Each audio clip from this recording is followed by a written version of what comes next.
Here at Helmuth Ford, we are a small-town dealership with no hassle and no pressure. Schedule your next dental appointment with Dr. Dan Schuster at Oski Dental, 641-673-4845. They're accepting new patients. Oski Dental will file all of your insurance forms for you. They're a Delta dental provider. And Oski Dental is located at 902 South 17th Street in Oskaloosa. That's Oski Dental, 641-673-4845. We make smiles happen at Oski Dental.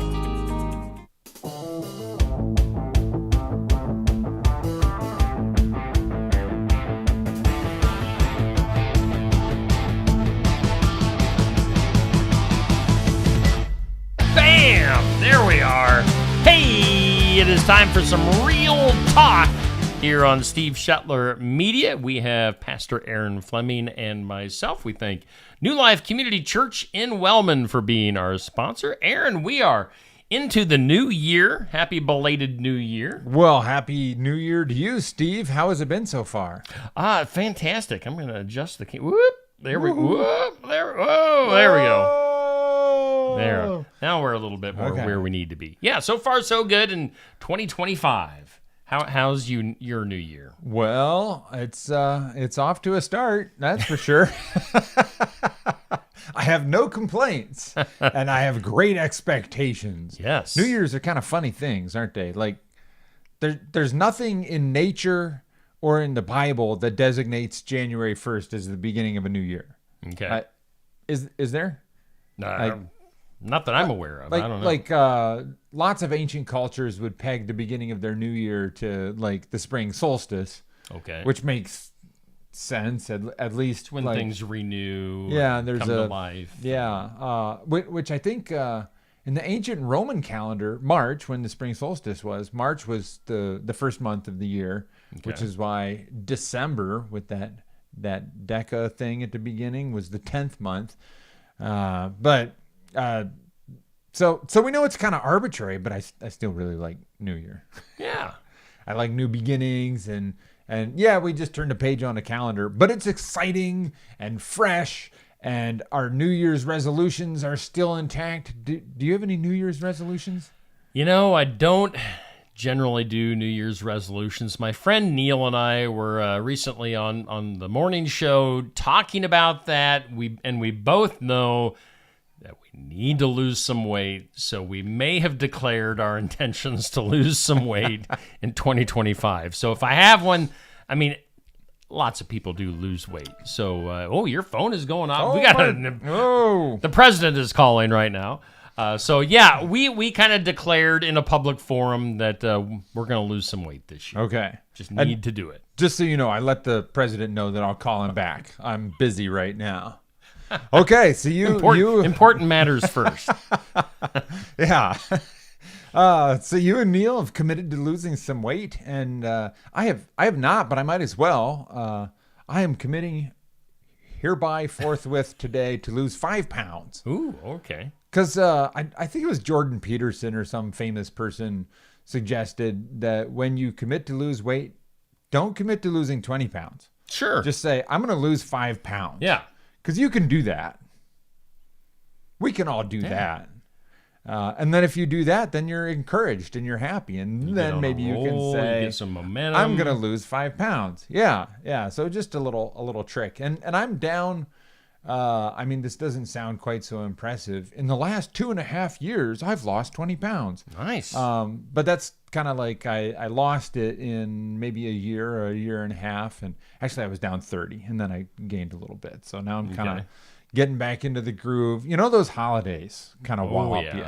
They'll get you. You start with Thanksgiving, and then I personally have a birthday kind of halfway between Thanksgiving and Christmas. And so, you know, people trying to cram cake down your throat. You can't refuse, right? Somebody made a cake for you. No, more cake. And then about the time you get done eating cake, people start baking Christmas cookies. And how dare they?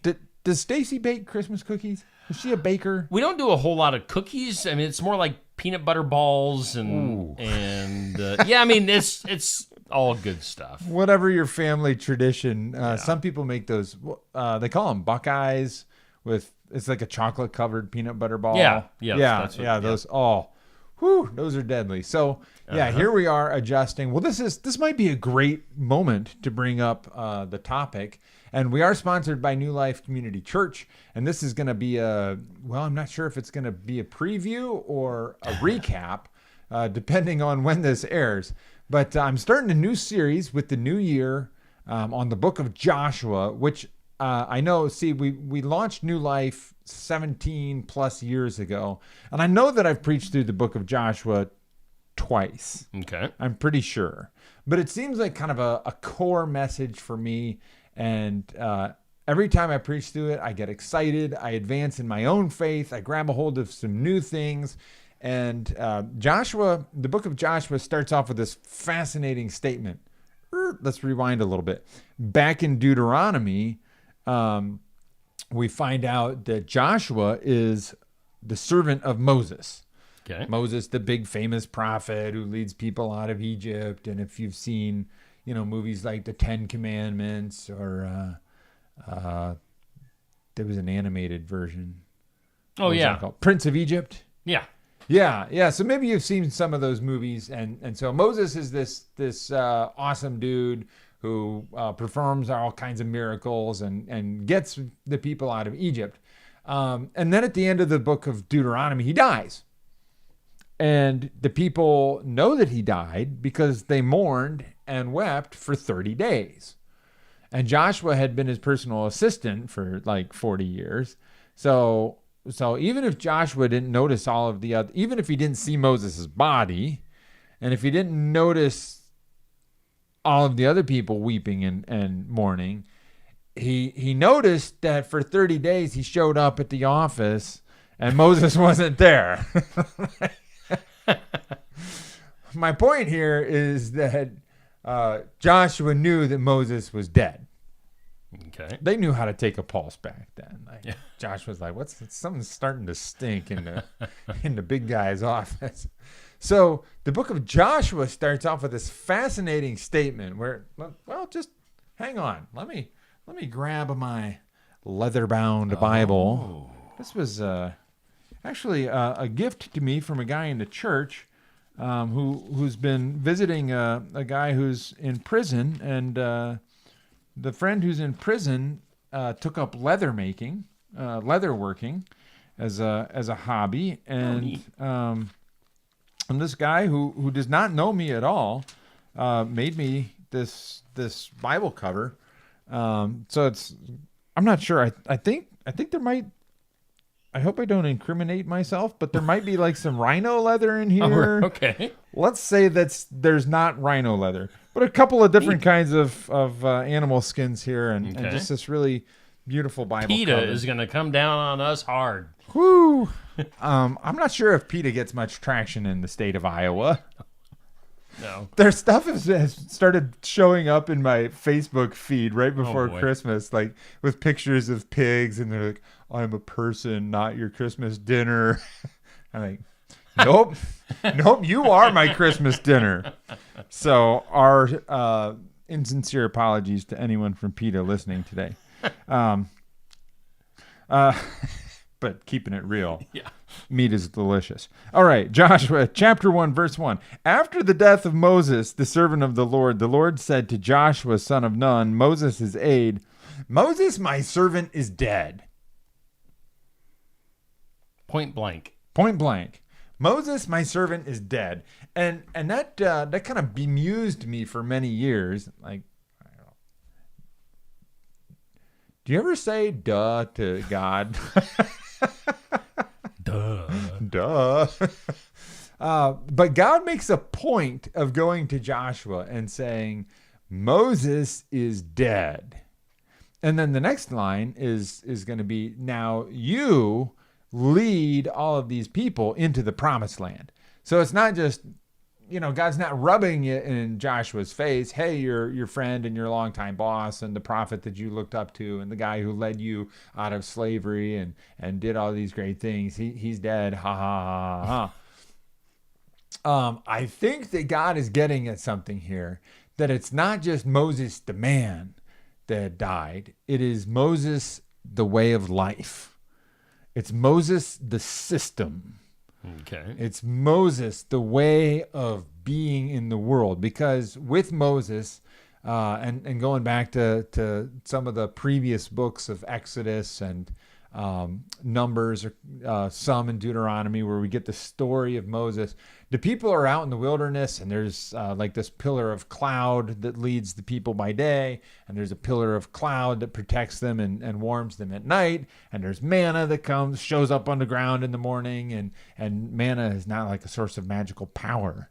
For those of you familiar with Magic the Gathering, which I do not play, by the way.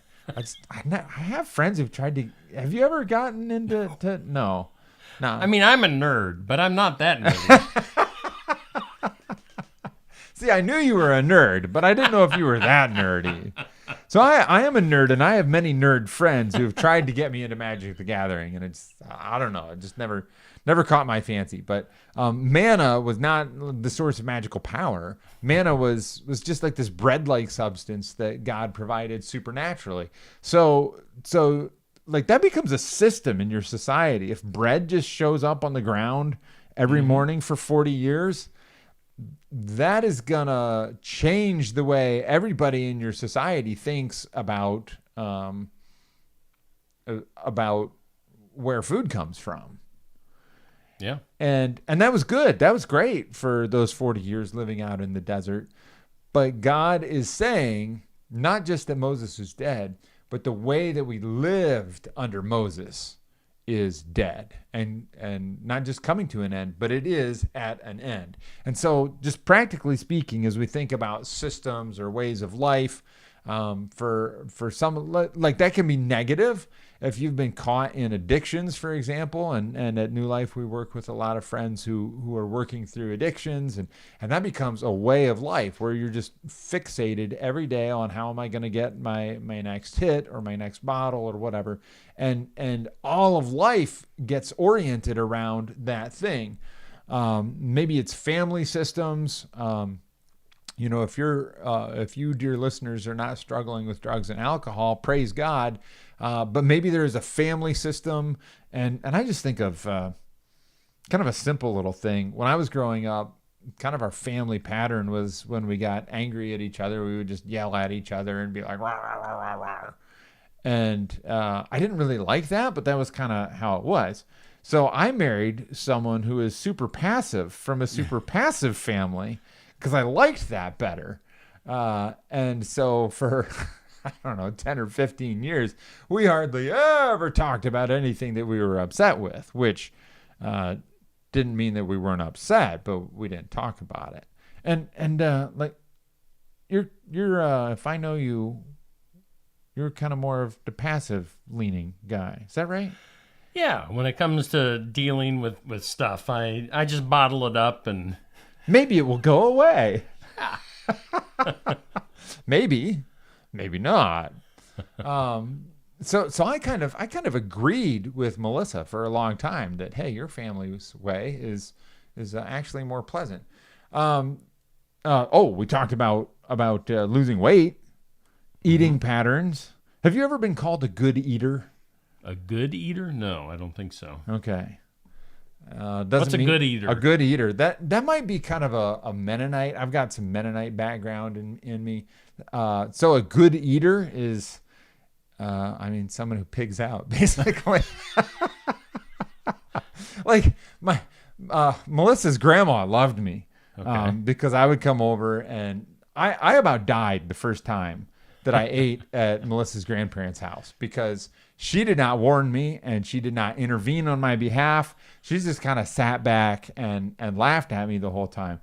But these people, this was lunch, like a weekday lunch, and I don't know how many dishes they had prepared. And it wasn't like meat and potato necessarily, but Melissa's grandpa was like, "Oh, Aaron, you need some more pickles," and I'm like, absolutely stuffed, but we were still dating and I was trying to be on the family's good side. And so I eat a pickle and then he's like, "Oh, you need some more tomatoes." And I'm like, well, I guess I could eat one more slice. And I almost ruptured my stomach. But they loved it. They're like, "Oh, you're a good eater." All right. Yeah. So yeah, a good eater is I don't know. It's kind of like a compliment, but also a curse at the same time. And so when you get that into your mentality, and then you have kids, and you're like, well, I guess the kids didn't eat all their zucchini, so I'll eat that. Wow, because I'm a good eater. And when that becomes part of the system of the way of life, you just that makes it difficult to lose weight. So you gotta say to yourself, Moses is dead. Yeah. And so I am not a good eater anymore. Yes, I am not a good eater, and I like salads, especially if they have some hard-boiled eggs and ham in them. But I am trying to eat more salads, and if you spice it up, here's a tip for everybody: a hard-boiled egg only has like 80 calories. Okay. You put 2 or 3 hard-boiled eggs in a salad, you're still only at 240 calories. And then the lettuce is like 0, and sprinkle some nuts and some craisins on top, and now you're at 400, 450 calories, and like you can lose weight, and you don't feel like you've been cheated by life too much. Oh my. So anyway, I'm trying to learn. And anyway, I think this might be a good enough place to wrap up.